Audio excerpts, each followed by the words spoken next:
Boker Tov, il est 8h heure de Jérusalem, 7h heure de Paris. C'est l'heure du premier journal d'information sur Studio Kalita relayé sur Radio J.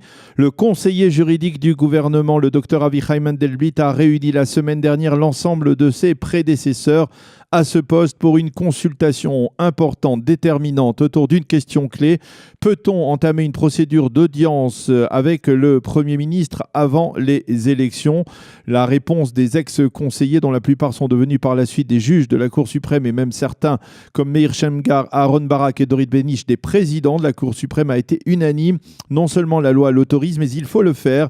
Certains, comme le juge Eliakim Rubinstein, ont estimé qu'il fallait fixer un délai au-delà duquel le conseil juridique ne pourrait pas publier ses conclusions dans les affaires 1000, 2000 et 4000. Et selon le juge Rubinstein, l'annonce de la décision du conseiller ne doit pas intervenir après la fin du mois de février, c'est-à-dire 40 jours avant les élections du 9 avril, afin que l'on ne puisse pas dire qu'il y a de la part du conseiller juridique du gouvernement une volonté d'influer sur le résultat des élections législatives. Le conseiller a souligné à ses aînés qu'il agira de la sorte s'il n'y a pas de complément d'enquête à trouver, ce qui retarderait toute la procédure. Il convient de préciser que publier une décision de recevoir le Premier ministre en audience sous-entend implicitement que le conseiller juridique du gouvernement n'a pas l'intention de fermer les dossiers judiciaires du Premier ministre et qu'il s'achemine plutôt vers une inculpation de celui-ci, sans que l'on sache pour l'instant de quel chef d'accusation. Mais auparavant, il doit donc, selon la loi, accorder une audience au Premier ministre afin que celui-ci puisse s'expliquer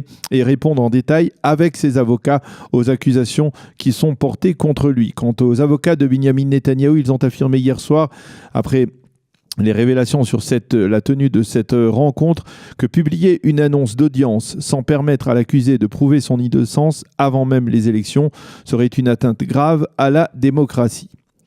La classe politique israélienne est encore sous le choc de l'annonce hier en direct du limogeage de Tzipi Livni, du cancioniste, par Avi Gabay, une annonce que plusieurs responsables politiques ont qualifiée de véritable exécution ou de véritable humiliation sous le feu des projecteurs. Je vous rappelle qu'hier, Avi Gabay a annoncé à Tzipi Livni qu'elle était congédiée, limogée du cancioniste, et lui a souhaité bon vent où qu'elle aille. Livni n'était pas du tout au courant de cette démarche. Elle a été totalement surprise par cette annonce. Avi Gabay a ensuite justifier cette exécution politique, entre guillemets, par le fait que Livni avait intrigué contre son leadership depuis qu'il avait été nommé à la présidence du Parti travailliste et du cancioniste.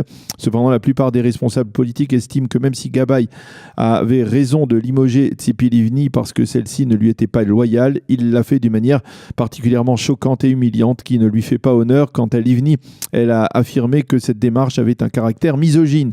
Il faut souligner qu'Avi Gabay s'est empressé de nommer hier soir Sheli Yechimowitz comme chef de l'opposition à la place de Tzipi Livni.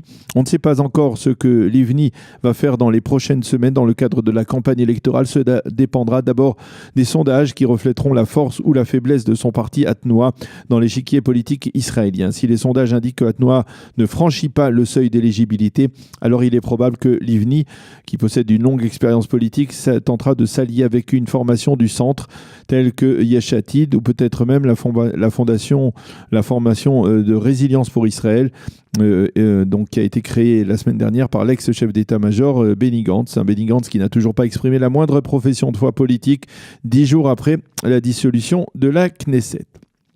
Binyamin Netanyahou a participé hier à l'intronisation du président brésilien Jair Bolsonaro à Brasilia. Il a profité de cette cérémonie pour rencontrer plusieurs chefs d'État et premiers ministres. Il s'est entretenu avec le président chilien, le président serbe et le président de l'Honduras, ainsi qu'avec le Premier ministre hongrois, Viktor Orban. D'ailleurs, le secrétaire d'État américain Mike Pompeo, qui représentait le président Trump à cette cérémonie, a participé à la rencontre entre Binyamin Netanyahou et le président de l'Honduras, Hernandez. Il a été question au cours de cette rencontre d'un transfert de l'ambassade Honduras de Tel Aviv à Jérusalem. Ceci étant, M. Netanyahou a eu un entretien en tête-à-tête avec Mike Pompeo. Il a été question essentiellement de la situation en Syrie après les départs progressifs, ou au moment du départ progressif dans les prochains mois des soldats américains, et de la situation sur la frontière israélo-libanaise. Mike Pompeo a promis que même après leur départ de Syrie, les États-Unis resteraient garants de la sécurité d'Israël et qu'ils continueront à lutter contre l'expansionnisme iranien et contre Daesh. Pompeo a également salué Israël pour son opération bouclier du Nord contre le Hezbollah. La justice israélienne a invalidé hier les aveux recueillis il y a quelques mois par les agents du Shin Bet de la bouche d'un mineur juif israélien de 17 ans appartenant à ce que l'on appelle le Noar Gvaot, la jeunesse des collines, et qui était soupçonné d'activités subversives dans le cadre de ce que l'on appelle également le prix à payer, Tag Mechir. Motif, ces aveux ont été obtenus après des pressions psychologiques inacceptables de la part de la police et du Shin Bet. En effet, l'émission d'enquête Ouvda a révélé il y a 2 semaines que ce jeune garçon avait été victime d'une mise en scène de la part de la police, qu'il avait placé dans une cellule, dans une prison désaffectée d'Akko, et qu'il y avait introduit des policiers déguisés en bandits, en truands de droit commun, qui avaient oppressé le jeune garçon pendant plusieurs jours et l'avaient poussé finalement à avouer un acte qu'il n'avait apparemment pas commis. La justice a donc condamné de telles pratiques de la part de la police et de la part du département juif du Shin Bet. La météo pour terminer, le temps sera partiellement nuageux sur l'ensemble du territoire israélien avec un retour de la pluie demain. Il fera 12 degrés aujourd'hui à Jérusalem, 18 à Tel Aviv et 20 degrés à Eilat. C'est la fin de ce journal. Nous allons marquer une pause et tout de suite après, nous nous retrouverons avec notre invité, l'invité de la rédaction qui sera le professeur Claude Klein ce matin.